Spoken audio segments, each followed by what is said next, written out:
Olá pessoal, aqui Pastor Lorival e vamos na sequência de leituras do livro Coração de Jesus, agora capítulo 9. Disse Jesus: Eu sou a vida. Jesus afirmou ser o caminho, a verdade e a vida. Vamos pensar por alguns momentos sobre a origem da vida. Durante muito tempo, a humanidade acreditou que a vida surgiu a partir de um ato ou vários atos praticados pela divindade. Tanto os cristãos como os judeus confiam no que as Escrituras dizem. Deus criou a vida, mas alguns séculos atrás o homem começou a mudar a sua forma de pensar.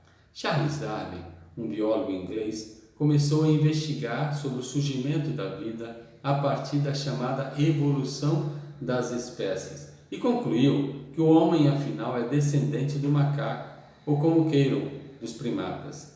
Essa mentira foi sendo aperfeiçoada e hoje o homem secularizado acredita que de fato descende dos primatas.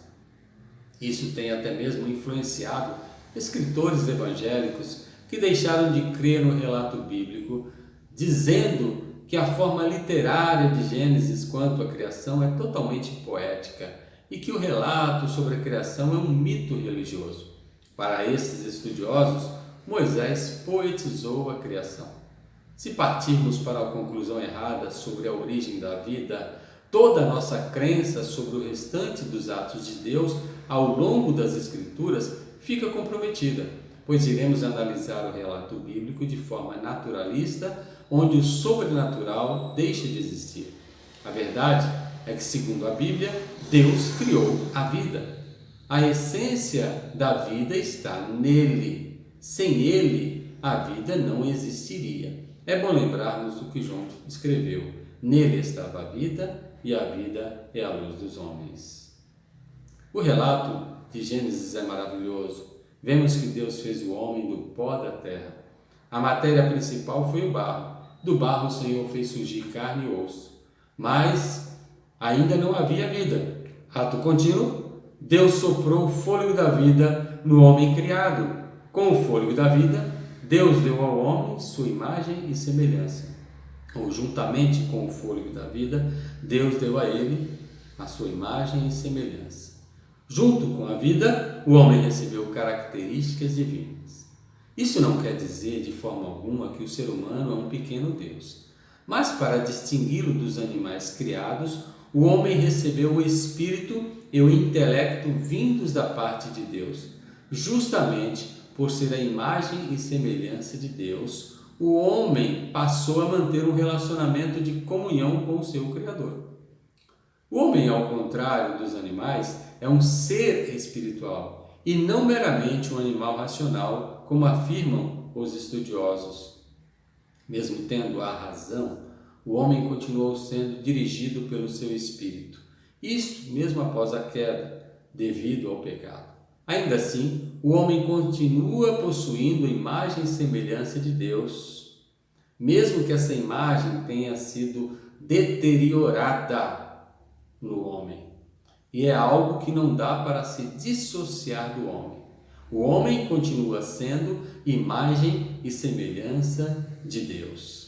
É bem verdade que após o pecado original, o homem perdeu a sua comunhão com o seu Criador e com isso deixou de receber a instrução correta para a sua vida, ficando à mercê de Satanás, que vendo o ser humano sem proteção o tem conduzido à morte eterna, ao inferno.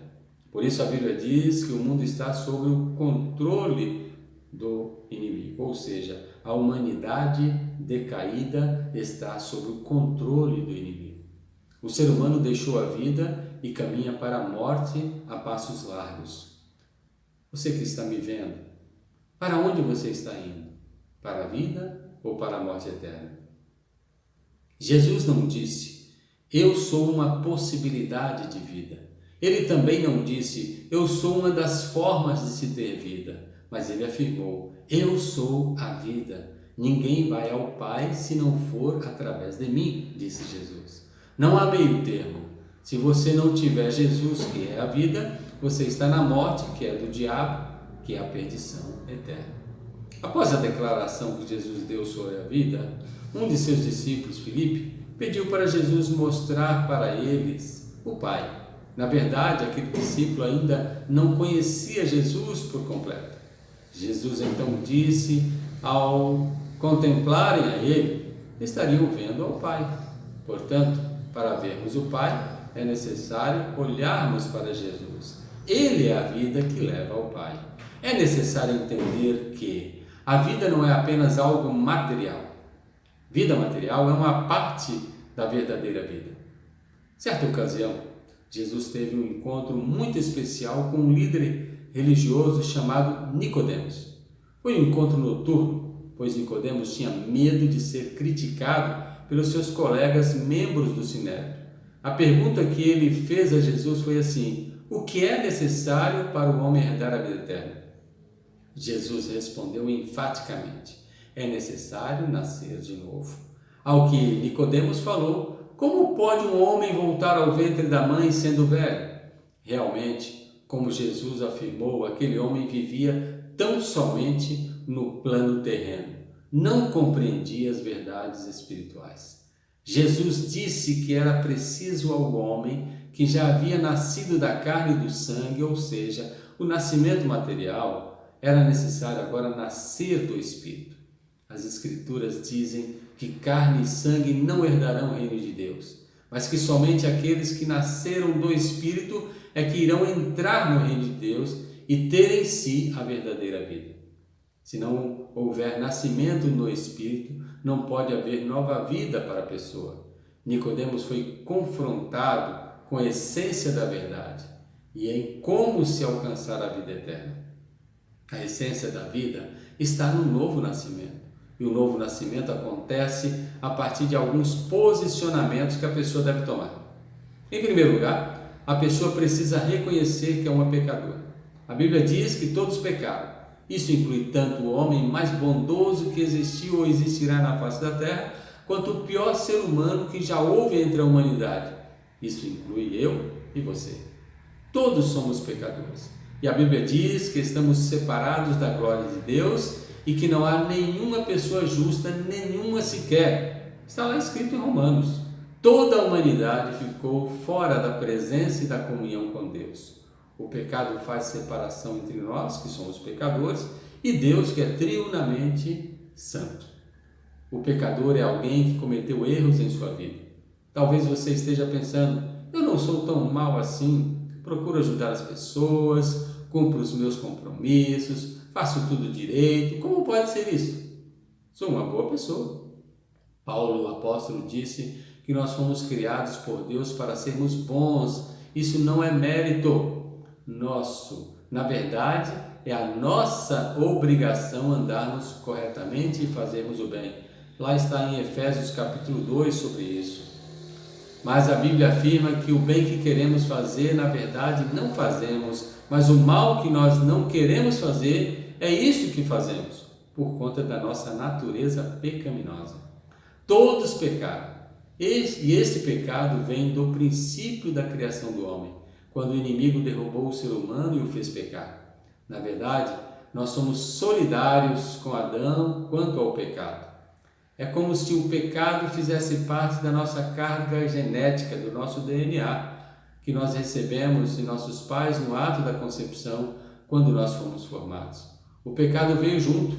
É por isso que em determinado momento, esse pecado original deu à luz a uma série de pecados que logo cedo em nossas vidas começam a aflorar. Não tem jeito, você que está me vendo. Somos pecadores e devemos até mesmo gritar: socorro, somos pecadores. Por isso, precisamos reconhecer que somos pecadores e o reconhecimento é o primeiro passo rumo à vida. Mas reconhecer o pecado por si só não leva a nada, é necessário um segundo passo: arrependimento. Infelizmente, muitas pessoas sabem que são pecadoras, mas continuam praticando pecados porque as suas mentes estão cauterizadas, não se arrependem de seus atos malignos, sejam eles extremamente pesados ou pequenas atitudes e pensamentos, mas que da mesma forma levarão a pessoa à perdição. Não somente o assassino está condenado se não se arrepender, como também o mentiroso com suas mentirinhas leves, mas que aos poucos vão minando a confiança das pessoas nele. A mensagem de João, o batizador, era: arrependei-vos porque o reino de Deus está próximo.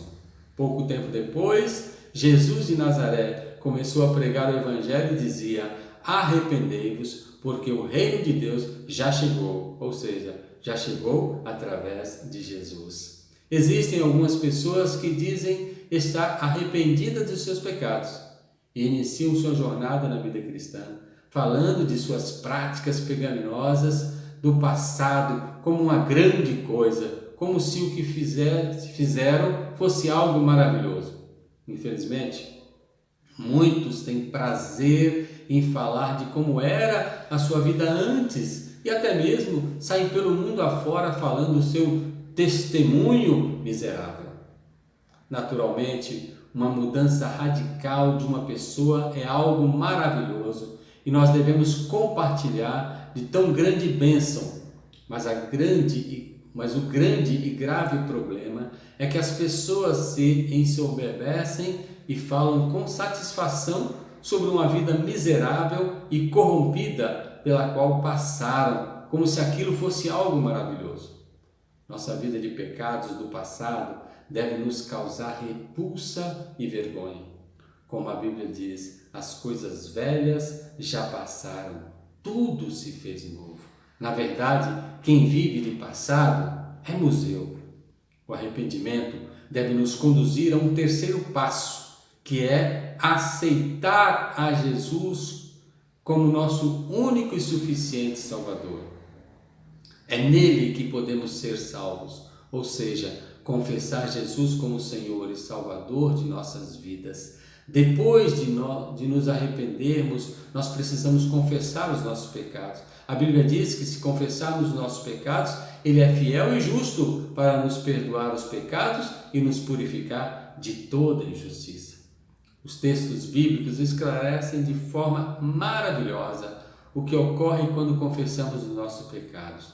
No livro de Atos, capítulo 4, versículo 12, diz assim: nenhum outro nome há dado entre os homens pelo qual devamos ser salvos. Romanos 10 diz: se com o teu coração você crê em Jesus como seu Senhor e com a sua boca confessar a Jesus, você será salvo, ou seja, terá a vida eterna. Lembre-se, nele está a vida e a vida é a luz do mundo. Quem não abrir a sua boca e falar publicamente que crê em Jesus, que reconhece que Ele é o Filho de Deus, que Ele é Deus, não pode ser salvo. Devemos lembrar o que Jesus disse: qualquer que o confessar diante dos homens será reconhecido por ele como Filho de Deus, mas qualquer que o negar, este será negado como filho. Aqui também há certa confusão por parte das pessoas. Alguns acreditam que só o fato de dizerem com a sua boca que creem em Jesus, isso basta para serem considerados filhos de Deus, mas não demonstram em sua forma de agir que são verdadeiros filhos de Deus. Na verdade, dividem o amor a Jesus, a Deus, com as coisas, com as pessoas, até objetos que não os poderão levar à vida eterna. Estão iludindo a si mesmas. Confessar Jesus diante dos homens é ter uma vida dirigida pelos padrões que Jesus estabeleceu. Pois ele disse que quem é seu discípulo faz o que ele manda e segue os seus mandamentos. Portanto, nós temos 2 pontos a refletir. O primeiro é que devemos confessar os nossos pecados ao Senhor, ou seja, abrir o nosso coração e demonstrarmos arrependimento diante dele e, da mesma forma, pedir que ele sonde o nosso coração. Como bem disse o salmista: sonda o meu coração, Senhor, e vê se há nele alguma coisa má. Ato contínuo, precisamos confessar Jesus, ou seja, crer que somente em Jesus é que somos salvos. Você percebeu que não é difícil obter a vida eterna? Pois o principal Jesus já fez por nós, que foi morrer na cruz. A nós nos cabe, a partir disso, tomar posição. Jesus não exige de nós nenhum sacrifício. A própria Bíblia diz: misericórdia quero e não sacrifícios. Como diz um hino, terás vida em olhar para Jesus Salvador. Ele diz: vida nova eu te dou. Você não precisa pagar promessa, você não precisa fazer corrente de oração, você não precisa passar por estágios de cura interior, também não precisa passar por batalha espiritual, somente deve seguir os passos que falei há pouco. E quero lembrar, primeiro, reconhecer que é pecador, arrepender-se de seus pecados e confessá-los, reconhecer que só em Jesus você é salvo, confessar publicamente sua fé em Jesus, pois sem fé é impossível agradar a Deus. Iniciar uma vida de santidade. Os primeiros passos são concomitantes, mas o processo de santificação se dará ao longo de sua vida. Quero ressaltar que as atitudes que você toma para seu desenvolvimento espiritual não são eficazes para a salvação, mas, em alguns casos, contribuem para ajudar pessoas com grandes deficiências, principalmente quanto a aspectos emocionais e psicológicos, sempre quando feitos com critérios e à luz da Bíblia e não da forma sincrética, como tem acontecido em muitos chamados meios evangélicos. Todas as atitudes do cristão sincero em busca do seu aperfeiçoamento espiritual, quando direcionada pelas Escrituras Sagradas, são boas e válidas. Uma pessoa que se diz cristã ou seguidora do caminho e não busca o aperfeiçoamento em sua vida espiritual, na verdade está enganando-se a si mesmo. O apóstolo Paulo enfatizou que procurava chegar à estatura de homem perfeito, ou seja, o alvo dele era assemelhar-se a Jesus quanto à sua forma de agir aqui na terra. É interessante observar que disse Paulo que ele ainda não havia alcançado aquela perfeição, mas que prosseguia e perseguia com intenso fervor o seu objetivo, que era imitar Jesus Cristo. Ter Jesus é ter vida, Ele é a vida, assim como Ele é o caminho e a verdade. Deus abençoe a sua vida. Se você gostou, dê o seu like. Se você não viu os outros vídeos, aqui no meu canal, acesse capítulo 1, o 2, o 3, o 4, o 5, o 6, o 7 e o 8. Depois estarei postando o capítulo 10. Que a graça e a paz do nosso Senhor Jesus seja com a sua vida.